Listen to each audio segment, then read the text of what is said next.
நாங்கள் ஜனவரி மாதம் இந்த இடத்த பார்த்தோம். நாங்கள் ஒரு 3 வருஷமாக எங்களுடைய இருதயத்தில் இருந்தது. ஆனால் காத்திருந்த ஒரு வார்த்தை சொன்னார். ஆனால் இந்த ஜனவரி மாதத்தில் திட்டமாக கத்த பேசினார். நீங்கள் கட்டாயமாக அங்கிள் கூட ஊழியம் செஞ்சுட்டு தான் இருந்தோம், ஆனால் உங்களுக்கான அழைப்பு வேறு அப்படின்னு சொல்லிட்டு ஒரு கட்டாயத்தின் நிமித்தம் நாங்கள் அங்கேயும் 8 o'clock சர்வீஸு, அங்கே 8 o'clock நாங்கள் அட்டென்ட் பண்ணிவிட்டு இங்கே 9:30க்கு நாங்கள் வந்துடுவோம். ஸோ அங்கே ப்ரைஸ் அண்ட் வர்ஷிப் முடிச்சுட்டு இங்கே வருவோம். ஸோ இங்கே ஸ்டார்ட் பண்ணி ஜனவரி மாதம் வந்து நாங்கள் இந்த இடத்த ஜனவரி மாதம் பார்த்துட்டு போயிட்டு அதுக்கப்புறம் எங்கள் அத்தை இறந்து போயிட்டாங்க. எங்கள் சித்தப்பா சொன்னார் பார்த்தீங்களா, அது நிமித்தமாக நான் ஹைதராபாத்துக்கு அடிக்கடி போக வேண்டியதாக இருந்தது. ஏன்னா தாய் இல்லை, 3 பிள்ளைங்க தனியாக இருக்காங்க. அவங்க என்னோட தாயை போல் அவங்க ஏற்றுக்கொண்டு என்னை வந்து அவங்க வந்து நடத்தினா அவங்க எங்கள் அத்தையை ரெப்ளிகேட் பண்ணுறேன், எங்கள் அத்தையை போல இருக்கு அப்படின்னு சொல்லிட்டு அவங்க எல்லாத்துக்குமே என்னை கூட்டிகிட்டு இருந்தாங்க. ஸோ மூத்த மகனுக்கு வந்து கல்யாணமாக இருந்ததுனால எங்களால் அந்த ஜனவரி மாதமே எங்களால் சபை தொடங்க முடியாது. நாங்கள் போய் இந்த ஓனரை போய் பார்க்கும்போது ஓனர் என்ன சொன்னாங்க அப்படின்னா, நீங்கள் உடனடியாக தொடங்குற மாதிரி இருந்தால் நீங்கள் இப்போ அட்வான்ஸ் கொடுங்க, அப்படி இல்லைன்னா எனக்கு அட்வான்ஸ் வேண்டாம் அப்படின்றது. அப்படி இல்லை இல்லைங்க ஐயா, நாங்கள் வந்து 2 months எங்களுக்கு டைம் வேணும். மார்ச் மாதம் வந்து நாங்கள் கல்யாணம் வச்சுருக்கோம், அந்த கல்யாணம் முடிச்சதுக்கப்புறம் தான் எங்களால் சபை தொடங்க முடியும் அப்படின்ற. அப்போது வந்து நீங்கள் வேண்டிக்கோங்க, கர்த்தர் சித்தமாக இருந்தால் உங்களுக்கு இடம் காத்திருக்கோம். ஏன்னா நீங்கள் கம்மி வாடகை வரை கேட்குறீங்க, இதை விட அதிகமான வாடகைக்கு யாராவது வந்தால் நான் கட்டாயம் கொடுத்துருவேன். நானும் பிஸ்னஸ் மேனு, நான் எனக்கு வர வேண்டிய வரது தான் பார்ப்பேன் அப்படின்னு சொன்னேன். நாங்களே ஜபம் அந்த நிமிஷம் ஜபம் பண்ணி விட்டதோட சரி.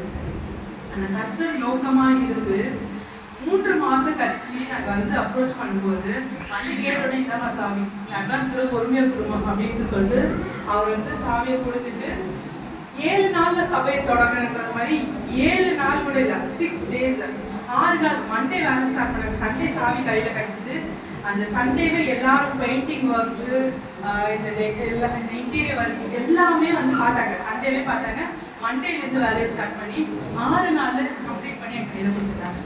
கர்த்தருடைய மகிமை. அந்த நேரத்தில் நினச்சேன், ஏசப்பா இது எங்களால் முடியுமா? ஊழியன்றது சாதாரணமான விஷயம், ஒரு பரிசுத்தமாக நாங்கள் பண்ணணும். ஊழியத்தை என்னால் நடத்த முடியுமா என்னன்னு தெரியல ஏசப்பா.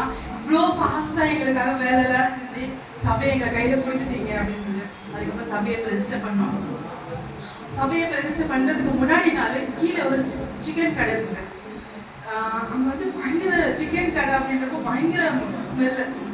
அந்த சிக்கனை வெட்டி அந்த பிளட்டை எடுத்து வாசலில் தான் ஊற்றுவாங்க. ட்ரைனேஜ் கனெக்ஷன் சரியா இல்லை அப்படின்றதுனால. இப்போ இங்கே அடுத்த நாள் ஆராதனை நடத்திட்டு இருக்கோம், அந்த ஸ்மெல் மேலே வருது. இங்கே நின்று ஆராதிக்க முடியல.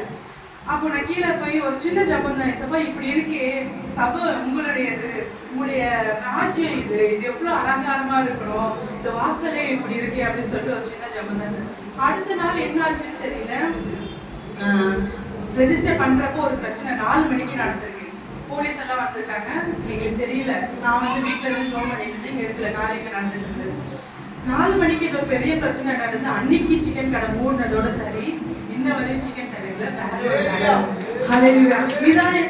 இதுதான் வந்து எங்களோட ஊழியம், நமக்கு ஒரு நோக்கம், இந்த இடத்துல கர்த்தருடைய அழைப்பு அப்படின்னு சொல்லிட்டு நாங்கள் விசேஷமாக எதிரில் இருக்கிற ஒயின் ஷாப்காக ஜபிச்சுட்டு இருக்கோம். உங்களுடைய ஜபங்களில் அந்த ஒயின் ஷாப்காக நீங்கள் ப்ரேயர் பண்ணுங்க. கட்டாயம் அடுத்த முறை நம்ம வரும்போது அந்த ஒயின் ஷாப் ஜெயிக்கணும். ஹல்லேலூயா. அதே போல் எல்லாரும் இன்னொரு குறிப்பாக செய்யுங்க.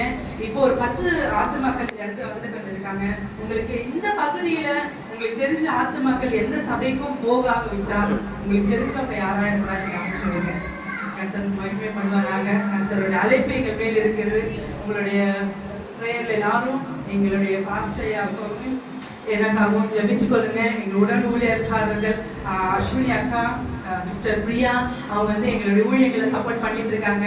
ஸோ இந்த 3 பேரா, ஏன்னா பிரதர் வந்து வேலைக்கு போயிடுறதுனால நாங்கள் வந்து இந்த 3 பேரா ஊழியர்களை எடுத்து செஞ்சுட்டு இருக்கோம். எங்களுக்காக தொடர்ந்து ஜபிங்க. அதே போல் பாஸ்டர் பீகார் பாஸ்டர் வந்து சொன்னார் பார்த்தீங்களா, அவருக்கு வந்து அந்த ரிசைன் பண்ணுற நேரத்தில் ஏன் கட்டாயமாக ரிசைன் பண்ணார் அப்படின்னு பார்த்தீங்கன்னா, அந்த கடைசி நாள் போகிறதுக்கு முன்னாடி இவங்க வந்து எல்லாமே நம்ம ஸ்ட்ரெயிட் ஃபார்வர்ட் இல்லையா, அந்த இடத்துல ஸ்ட்ரெயிட் ஃபார்வர்டாக இருந்தால் பிடிக்கவே பிடிக்காது. இவரை கொலை பண்ணுறதுக்காக கத்தி எடுத்துட்டு ஓடி வராங்க.